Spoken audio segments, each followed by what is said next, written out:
لوگ کہتے ہیں نماز میں سکون نہیں ملتا، ہم نے بڑا ذکر کیا، بڑا اللہ کو یاد کیا، نہ زندگی میں سکون، نہ عبادت میں سکون، نہ اللہ کی یاد میں سکون ملتا ہے، ایک مدت سے محافل میں جا رہے ہیں۔ میرے آقا صلی اللہ علیہ وآلہ وسلم نے ارشاد فرمایا، مسند امام احمد بن حنبل کی روایت ہے، رسالت مآب صلی اللہ علیہ وآلہ وسلم کا بڑا ہی پیارا ارشاد ہے۔ میرے آقا ارشاد فرماتے ہیں، وہ لوگ جو کہتے ہیں نا عبادت میں ہمیں سکون نہیں ملتا، ہمیں تقوی میں سکون نہیں ملتا، ہمیں پرہیزگاری میں سکون نہیں ملتا، یہ عبادت میں بوریت محسوس ہوتی ہے،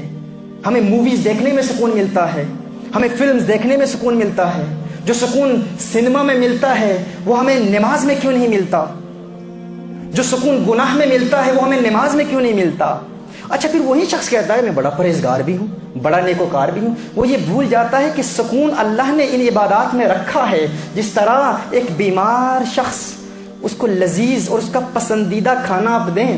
تو چونکہ وہ بیمار ہے، اس کا معدہ خراب ہے، اسے اس کھانے سے سکون نہیں ملے گا، خوشی نہیں ملے گی، لذت نہیں حاصل ہوگی۔ اب وہ کہے اس کھانے میں لذت نہیں ہے، نہ، کھانا وہی ہے، کھانے میں لذت ہے لیکن تو بیمار ہے۔ اسی طرح نماز میں سکون ہے، عبادت میں سکون ہے، لیکن ہمارا دل بیمار ہے، اس لیے ہمیں سکون نہیں ملتا۔ تو اگر اس افضل الذکر کے مراتب پر فائز ہونا چاہتے ہیں، اگر چاہتے ہیں کہ حقیقی ذکر مل جائے، تو سب سے پہلے دل کو پاک کرنا ہوگا۔ دل کو پاک کیسے کیا جائے گا، اس کا پریکٹیکل میتھڈ ابھی آپ کو انشاءاللہ تعالی میں بتاتا ہوں، تاکہ اس سے قبل یہ بات تو واضح ہو جائے کہ ان عبادتوں میں سکون ہے، لیکن ذکر کی محفل میں آنے والوں، اللہ کو یاد کرنے والوں، اور پوری دنیا میں جو لوگ مجھے اس وقت سن رہے ہیں، ان سے بھی یہی عرض کروں گا، جب بھی ذکر کی محفل میں جاؤ، سب سے پہلے یہ ارادہ کر لو کہ میں گناہوں سے پاک ہونے کی نیت سے جا رہا ہوں۔ یہ نہیں کہ پورا دن ذکر کرتے رہے اور رات کو گناہ کر لیا۔ ذکر کی لذت سے انسان پھر حقیقتاً محظوظ نہیں ہو پاتا۔ اور اگر آپ چاہتے ہیں کہ عبادتوں میں لذت ملے، عبادت میں سکون ملے، میرے آقا صلی اللہ علیہ وآلہ وسلم ارشاد فرماتے ہیں، حضرت عبداللہ ابن عمر رضی اللہ تعالیٰ عنہ راوی ہیں اس حدیث کے، مسند امام احمد بن حنبل کی یہ حدیث ہے، رسالت مآب صلی اللہ علیہ وسلم ارشاد فرماتے ہیں کہ جب ایک انسان